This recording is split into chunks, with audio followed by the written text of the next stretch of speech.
Welcome one, welcome all. Thank you for tuning in to Cedar Lee Radio, your guide to films playing at the Art House for the week of November 2nd to November 8th. My name is Aaron Spears. I'm the house manager here at the Cedar Lee Theater. And I'm Dave Huffman, director of marketing for Cleveland Cinemas.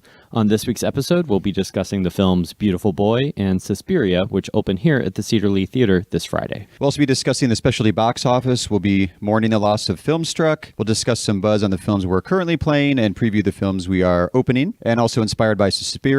That's kind of a tongue twister. We'll be discussing our favorite art house horror films. But first, we have a couple corrections from last week. Yes, we did have some, as we always say, the art house opening dates are always subject to change. Very so fluid. This week we are opening the film The Happy Prince, but it's not going to be here at the Cedar Lee. It's going to be opening at our sister theater out in Chagrin. So if you are dying to see the new Rupert Everett film, I would encourage you to go see that out at Chagrin. And then the film What They Had, the studio pushed that back by 1 week. So right now it is currently supposed to open November 9th. And there was also a date change for Can You Ever Forgive Me, sorry. Yeah.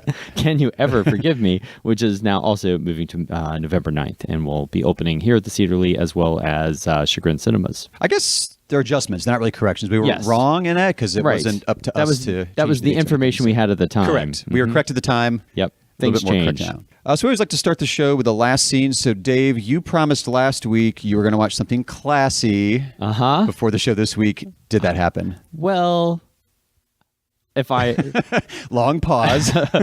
I was going to lie and say the last film I saw was the new Coen Brothers movie because I did get to see that yesterday, but I will be honest and true and say that the last film I saw was the 1995 kind of horror thriller Eric Stoltz, Christopher Walken film, The Prophecy. Because since we're kind of sticking with some, Halloween-y kind of, scary stuff at home in the evenings as we get ready for Halloween on Wednesday. So that's what we watched. It's kind of, I would say, not scary and not very good, but it's highly entertaining to watch Christopher Walken as Gabriel and Viggo Mortensen as Lucifer. So it's not good, but it's entertaining in its own bad way. I'm smiling just thinking about having watched that a bunch over the years. Yeah. You've watched it a bunch? I have 2 or 3 times. It was one of those perennial on video store I worked at back in the late 90s. Mm-hmm. It always rented so well. Like people just love. Plus, Christopher Walken chewing some major scenery. It's really fun. With his weird jet black hair in that movie. It's pretty entertaining. I watched a film from 2015 called The Wave. Which is directed by... I love it. One of my favorite names for a director's first name is Roar, which is great. Roar Uthaug. He most recently directed the Tomb Raider reboot, which I did not see, but I didn't see it either, but I heard it was entertaining. I'm curious, because he's a really good director at this. I mentioned a previous last scene was Hurricane Heist, because I like the disaster film genre. I love a disaster movie.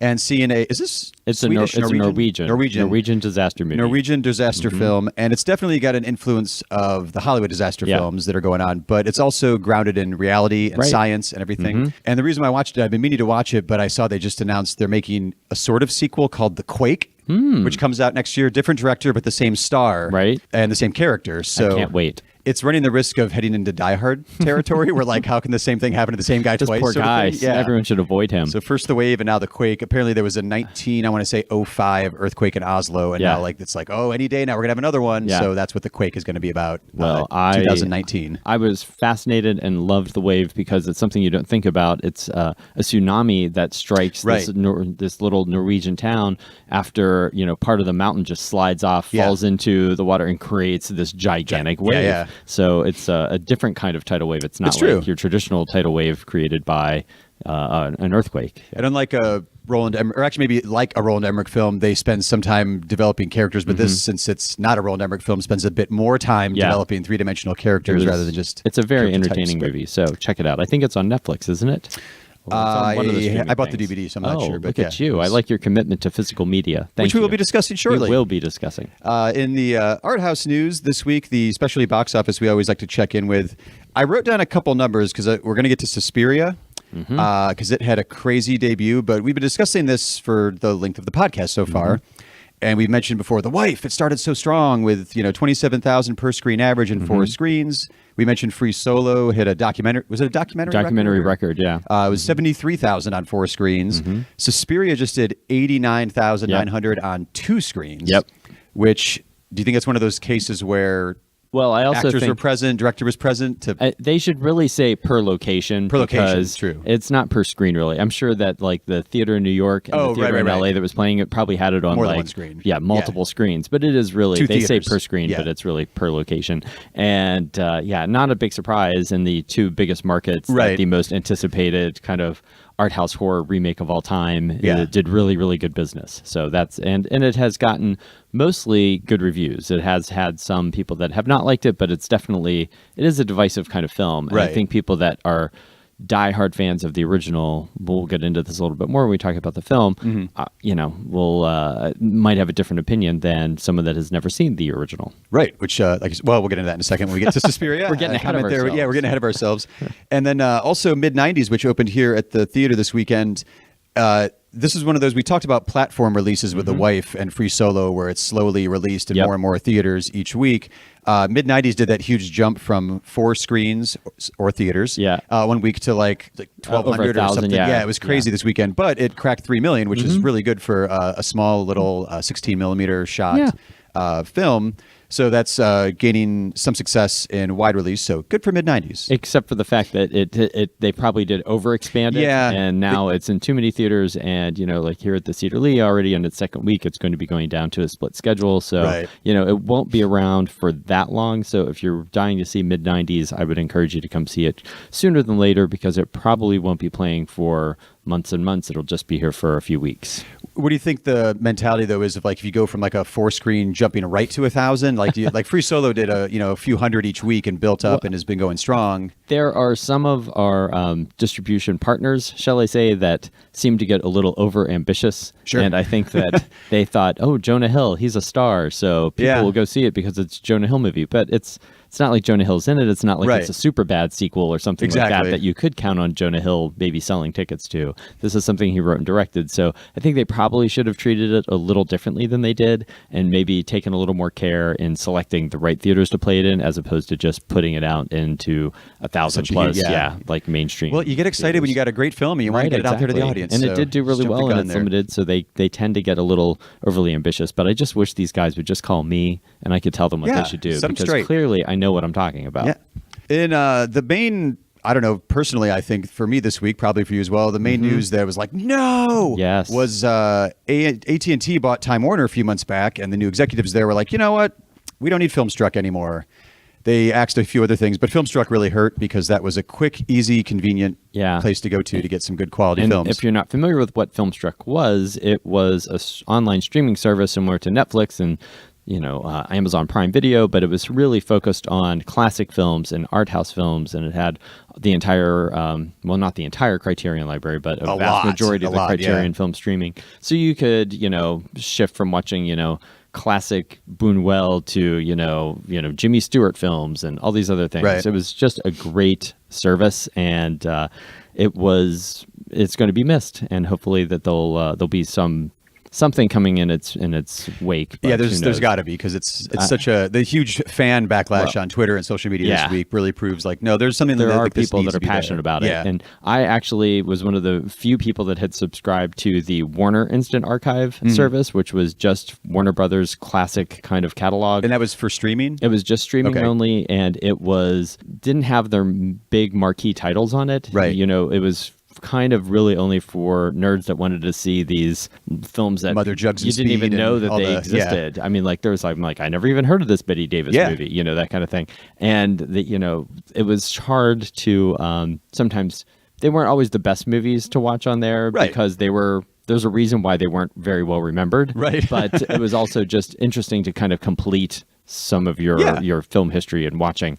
And then they closed the Warner Instant Archive and folded it into FilmStruck. Right. And they said, oh, congratulations, your Warner Instant Archive membership is now a FilmStruck membership. And now your FilmStruck membership doesn't exist anymore. So, I know. So the roller coaster of emotions on streaming there. It's been an emotional roller coaster for sure. I wanted to mention a couple alternatives. There were a few things that I saw people on Twitter mention, oh, you can always go here and find stuff or here and find stuff. So I went and looked at my bookmarks for where I go for streaming.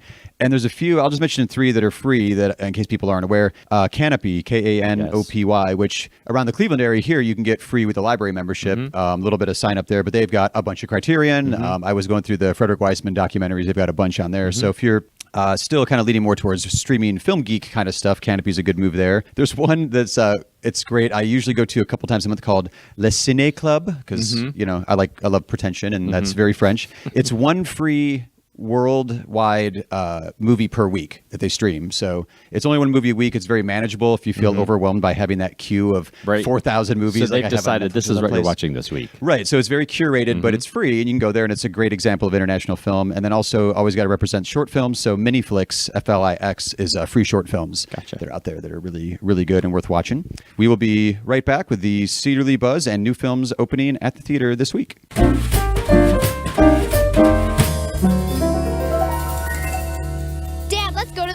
Oh, but it's so expensive. Come on, the big screen, the popcorn. How much could it really cost? Okay, get out your calculator.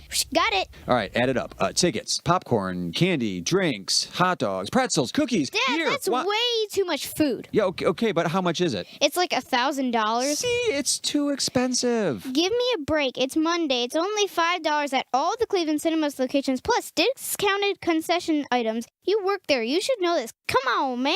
All right. I'm sold. Let's go to the movies. Are there restrictions or fine print I should worry about? Probably. You're the grown-up. You should check on that. ClevelandCinemas.com would be a good place to start, or people could just ask you at the theater. Hey. This is my day off. I want to be incognito. What's that? It means invisible. I don't think that's what it means.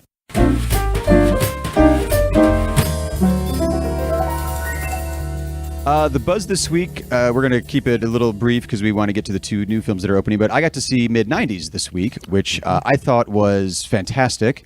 Being a film geek, as you're aware, it's shot on 16 millimeter, Super 16. So I thought that was awesome to see a 1:3:3. There's been a lot of those lately. Aspect ratio. First Reformed was as well, yeah. You mentioned last week that you couldn't picture Jonah Hill as a skateboarder back there. So we weren't sure if it was autobiographical or not. So I went and found a quote from Jonah Hill saying, "I was never a great skateboarder, but when I was a kid, skateboarding gave me friends. It turned me on to punk and hip hop, and it's guided me throughout my life."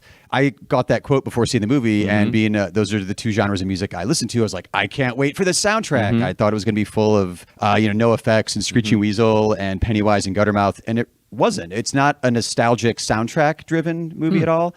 There's actually a couple like arias, like opera at a couple points, like when the police raid a skate park. It's like, oh, that's interesting. This is a nice choice. I like this. So it was a little he didn't go for way. the obvious he didn't. cues. I mean, there's some of that music in there for sure, but it's not there's going to be no soundtrack tie-in the way like Empire Records would have. Or usually, especially a film that's called mid-90s, you would expect it to have some sort of music nostalgia kind of tie-in. So and there's just a touch of it. It's just enough. The very final scene, it's not spoil anything. It does have a selection. I was like, oh, I haven't heard that song in forever. And it's a very satisfying way to end the movie. But it's a really interesting look at a kid who's looking for a role model, which I didn't see highlighted in the preview too well. I love the preview because it's very moody and it showed you the vibe of the film without any real narrative being explained in there. But he's got an older brother that doesn't want anything to do with him because they've got just enough age difference between them where it's like, you're not cool. You're not hanging out with me. So he goes and finds these skate friends that he hangs out with and gets into all kinds of shenanigans, I'll say. The new films opening this week. You want to start off with the first one, Dave? Sure. We're going to be opening Beautiful Boy by director Felix van Groningen, and that is based on 2 different memoirs about a father and a son dealing with the son's addiction. So it kind of approaches it both from the perspective of the person who is addicted as well as the impact it's having on its family. It stars Steve Carell and Timothy Chalamet. I was almost blanked on his name. The ever-present Timothy Chalamet, who's in pretty much every other movie, it seems like, lately. And it is a strong Oscar contender this year. It has gotten some of the best reviews of the year. People are really singling out both of their performances. So it is definitely going to be one that you're going to want to be up on if you're paying attention to the award seasons. Where does this end? I gotta see this one through. This is kind of working out for me right now. I got 5 days sober. It doesn't look like it's working out, Nick. Oh, it doesn't look like it's working out? So what, the therapy, huh? You can come home. No, that we'll wouldn't... make it work, please. Nick. Please. I've been doing some research. Been doing fucking research? You gotta be kidding me, Dad. You think that you have this under control. And I understand how scared you are. I understand why I do things It doesn't make me any different, all right? I'm attracted to craziness, and you're just embarrassed because I was like, I was like this amazing thing, like your special creation or something, and you don't like who I am now. Yeah? Who are you, Nick? This is me, Dad. Here, this is who I am. I really like this idea of adapting two memoirs, because Right. generally if you're going to be adapting two, like the trend in fiction would be adapt, the last Harry Potter or Twilight into two movies for one book. This is sort of the opposite, but it seems like it's going to give it a real good, solid emotional core of very strong, believable characters, both on the father and the son. Yep. And you also, you don't necessarily want to have the dramatic and tragic story of the addict and that mentality there, but you have the caring family support group that's also there trying to get the addict on the road to recovery. Yeah, as and well. sometimes when you have more there's some frequently a family drama might picture or feature a character that is addicted, Right. and you just get they're not a well-rounded character. It's like their entire character point Exactly, it's is just that they addiction. have Yeah. he's a drunk or Right. whatever, he's a drug addict, and you don't get anything else about that person and Right. why they are that. So this film really gives you a well-rounded from all perspectives. Yeah, it seems to have that element then. So you have the despair of addiction, but you also have the hope of, the support structure of the family there too. The director's previous film, did you see The Broken Circle Breakdown? I did not. No. It's really good. It was I'm going to say Belgian entry Sure, for we'll say the Academy Belgian. Awards. It was a nominee in 2014. And it has the director, when he was describing that film, talked about how he loves seeing family dynamics, the illusion of control, and how time affects characters. Like, well, this all sounds like Beautiful Boy. It makes perfect sense that he would be interested in that. Which that movie getting nominated, he said, opened the doors for his first now English language film, which is There you go. which is Beautiful Boy. I had the same feeling about Timothée Chalamet that you just mentioned, where he's in everything. And I looked it up, and this is really his first release since Lady Bird, Call Me by Your Name. Right. He just Why is he everywhere though? Well, he was just in Hostels. He was in that as Hostels, well. There that's was right, like that's right. 3 movies that were all released at the same kind of time. Yeah, Well, and Hot Summer Nights, but nobody saw no that one movie, saw so that doesn't really count. But he has just been sort of like, he was the hot, trendy person to cast. Yeah. And he's talented. Oh, absolutely. So, good for him for getting the work. We're also opening the remake of Suspiria, directed by Luca Guadagnino. Previous films we've shown here at the theater of his were I Am Love, A Bigger Splash, and Call Me by Your Name. He has chosen a remake of Dario Argento's classic and cult 1977 film as a remake. I think it's his first remake then. Yes.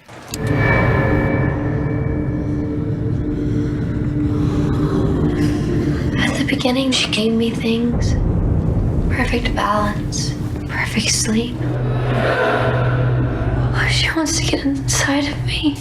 I can feel her. Oh, she can see me.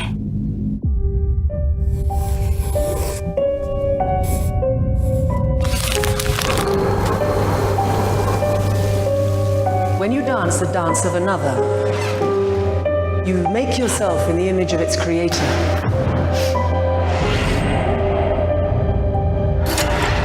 I feel like I'm not even here yet. Madame Blank's incredible. 1, 2, 3. The way she transmits her work. You have to decide, what is it you want to be for this company? There's more in that building than what you can see, Doctor.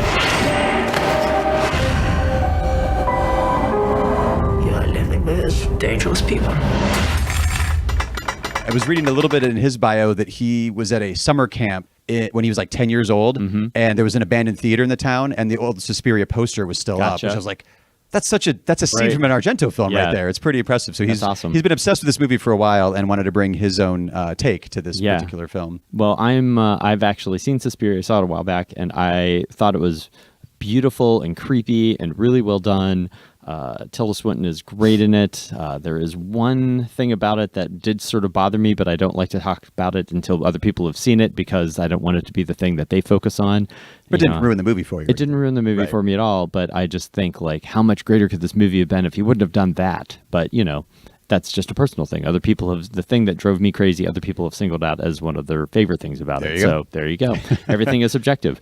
And like we mentioned earlier, that the original Suspiria is a true cult film, and a lot of people really revere it. Yes. And I've even heard of, we have a coworker who has a friend who has the original like songs, like the theme to Suspiria, the musical that's like tattooed on his back. You know what I mean? So that's commitment. It is. That says, I love this movie. So I think the person that has the score to the original tattooed on his back, no matter what, is probably not going to appreciate the remake as much. But you have not ever seen the original. I have not ever seen it. So I've decided I'm going to watch the new one first and then go back and watch the original out of order just to see what the effect is that way. So I'll report back once. Please do. I'm curious to hear. But it is it's a great I thought it was a really great, beautiful, strange movie. It is a long film. It's 2.5 hours long. But to me, it never felt like it was that long. You know, there's definitely movies you watch and you feel every minute of them. Yes. This one does not feel like that. It's a very interesting, strange ride. It has some disturbing moments in it, mixed with some just beautiful shot composition and just amazing cinematography and great performances.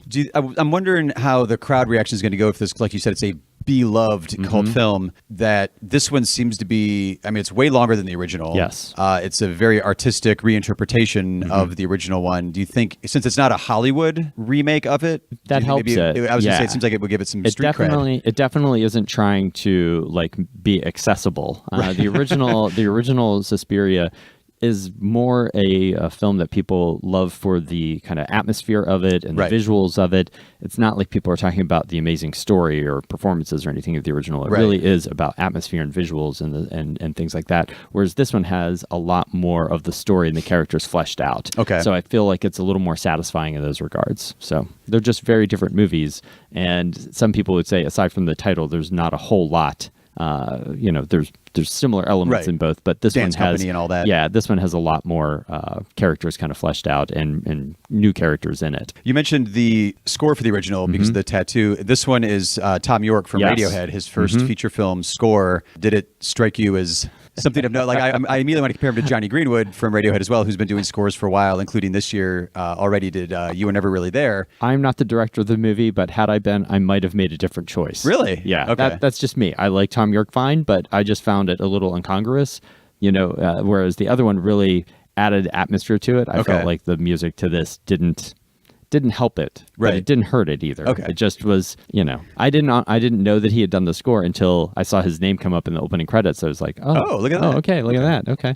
So it was, and then I was expecting it to be a little different than the music that actually is in it. Okay. I don't know. So maybe it's just the expectations versus what it really was, sort of thing. I'll be watching it again soon. So I will, now that my expectations are going to be in line since I've seen it before, we'll see if I have a different reaction to it. There's also an interesting thing that Luca Guadagnino has been doing, where after Call Me By Your Name became an art house hit, he announced that they're going to do a sequel, to which I was like, that's kind of fascinating. I found a quote of his where he is now floating the idea of doing a prequel to Suspiria, which he said, I have this image in my head of Helena Marcos in solitude in the year 1212 in Scotland or Spain, wandering through a village trying to find a way on how she can manipulate the women of the village, which... I mean, that jumps way back. That's a very well, but he's absolutely right. You could easily do a prequel to this because it is about, this cult kind of coven sort of thing. Yeah. And, so there's obviously room. I mean, these are characters that are sort of have been around for the ages, that they're worshiping and stuff. So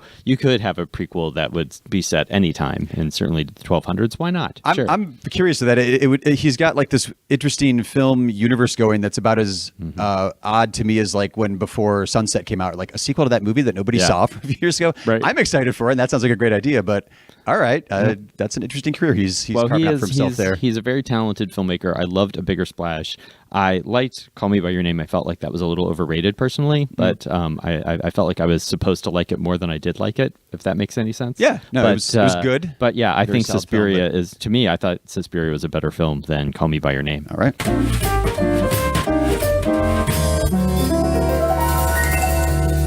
Each week we like to take a look at 3 additional films based on something that we are currently showing to the theater. So Suspiria falls into that genre of art house horror that's been experiencing a renaissance as of recent. So we decided to take a look at some classic art house horror films or current art house horror films that we think are worth watching to get you right there in the mood for Suspiria. It might be worth kind of defining that maybe a little more narrowly. Sure. First. If you'd like to. Let's see.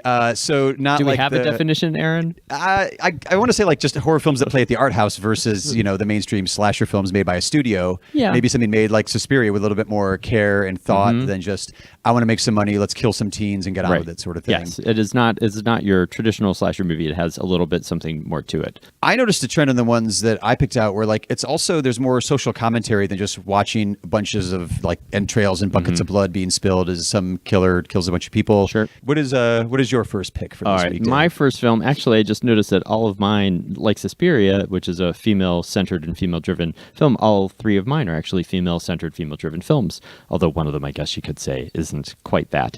Okay. Well, I'm intrigued. We'll explain as we get to it. The first was Eyes of My Mother from 2016 by Nicholas Pesce, and it is a chilling black and white film about a young woman who lives on a farm, kind of isolated, and there's some creepy things in the barn, and just it's a film. I don't like to talk too much about it because it's one of those ones. The less you know, and you just kind of watch it, the better it is. Just watch the trailer or don't watch the trailer, but definitely watch the movie. It is really, really good. Right. The first one that came to mind, we were saying art house horror, was one I saw. I took an authorship class in film school on Nicholas Roeg, and I did not know him previously to that. So we watched Performance, then we watched Walkabout. Performance is an odd movie. Walkabout is just I could use that for a coming of age movie. You last could week. have, yeah. Oh, dang. So I was not prepared when we watched, because we were watching them in order. I was not prepared at all for Don't Look Now from 1973. Yes.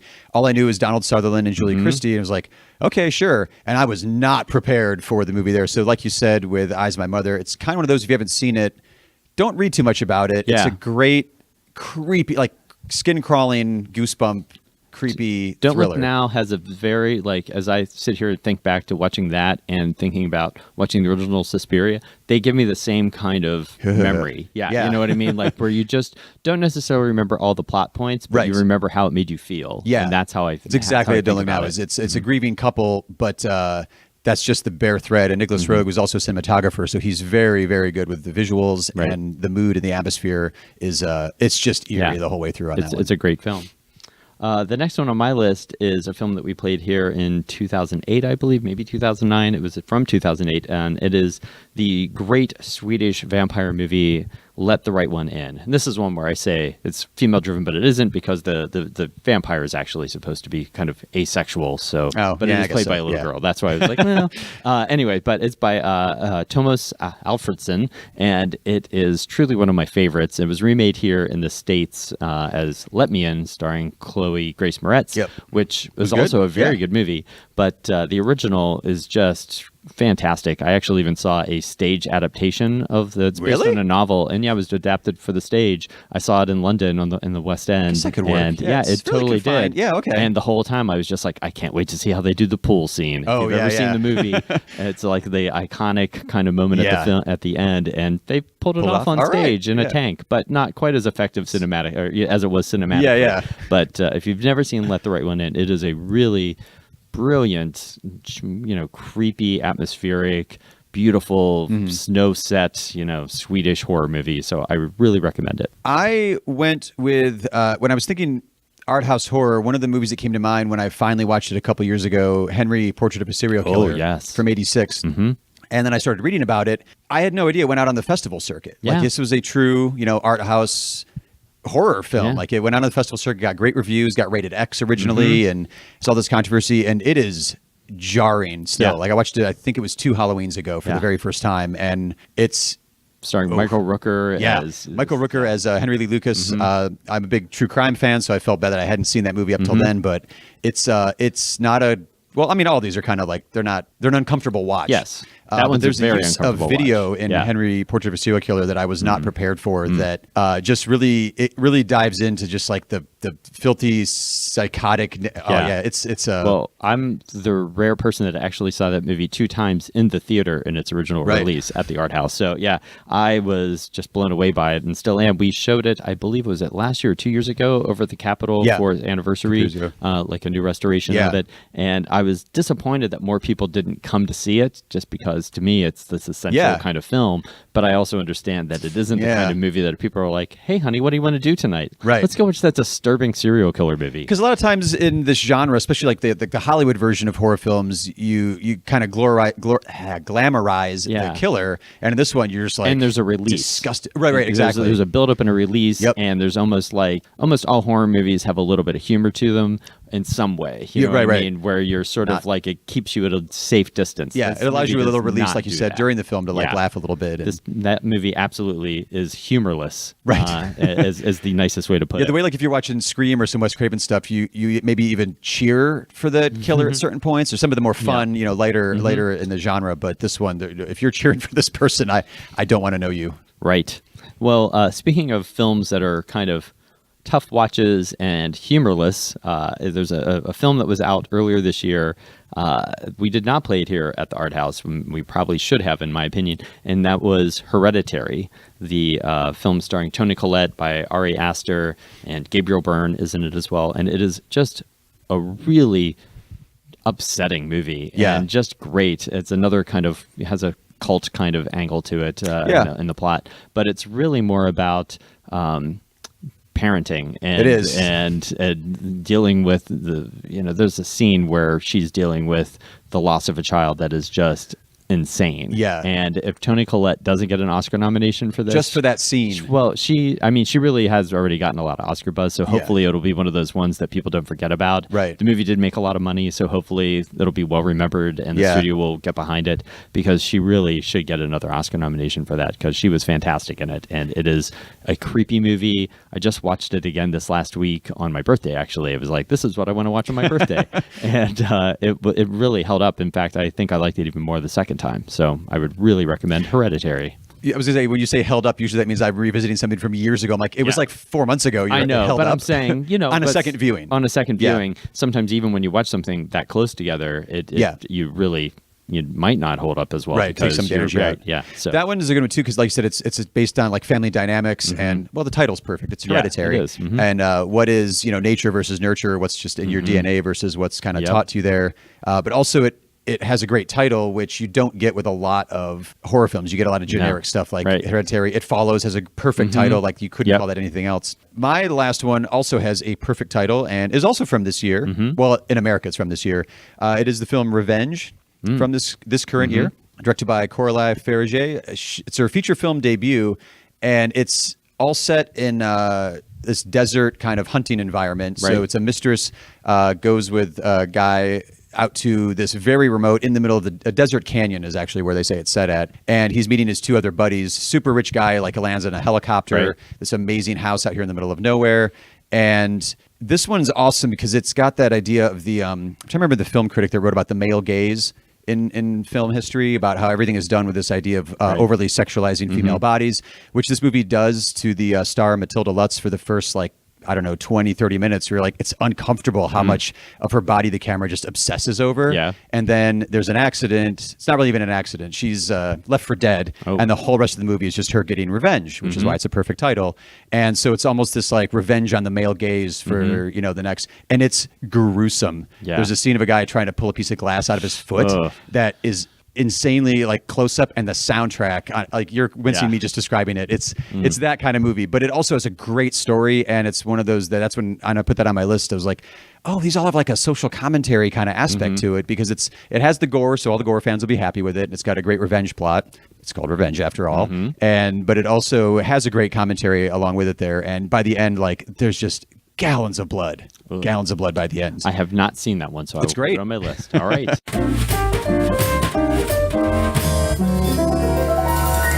We do have a few special events to inform you about before we sign off for this week. We have an anime title coming up through Fathom Events, Dragon Ball Z. It's the Cyan double feature, which is remastered English dubbed versions of Bardock and Fusion Reborn. Playing that on Saturday, November 3rd at 12:55 p.m. and again on Monday, November 5th at 7 p.m. And then we have another National Theater presentation of King Lear, and that is going to be on Sunday, November 4th at 11 a.m. and Wednesday, November 7th at 7 p.m. And that stars, Gandalf. Why am I forgetting his name? Ian McKellen. Yes, Sir Ian McKellen. Our Our late shift series continues this week as it does the first Saturday of each month. At midnight, we will have the Rocky Horror Picture Show, so that'll be Saturday, November 3rd at midnight. And this month's late shift selection is Office Space, the classic Mike Judge film, on Saturday, November 3rd at 9:30 p.m. and again at midnight, with the encore show Sunday, November 4th at 7 p.m. And then we have another anime film coming up called Love, Chinubio, and Other Delusions, the movie Take On Me. Again, I love anime titles. Just one movie. That is just one title. And that is playing Sunday, November 4th at 7:30 p.m. We have another Fathom event coming up on Thursday, November 8th. Him, Sarah Brightman in concert at 7:30 p.m. On next week's episode, we will be discussing Can You Ever Forgive Me? We promise. It's opening this coming weekend.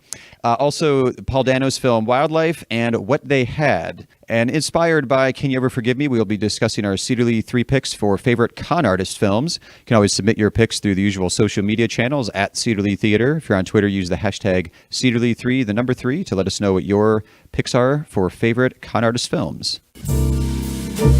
As always, thank you for tuning in to Cedar Lee Radio and lending us your ears this week. All the music heard on the show is original music written by Grant Heineman and performed by the New Heights Jazz Ensemble, used with their permission, of course. Visit clevelandcinemas.com for correct showtimes and to purchase advance tickets. Also, there are links in the show notes. You can use those if you'd like as well. Follow us on Facebook, Twitter, and Instagram. We are at Cedar Lee Theater, spelled with an R-E at the end because we're fancy like that. Don't forget to subscribe to the show wherever you find your podcast, and while you're subscribing, leave us a rating and review, or better yet, tell a fellow film geek about the show. We'll see you at the movies.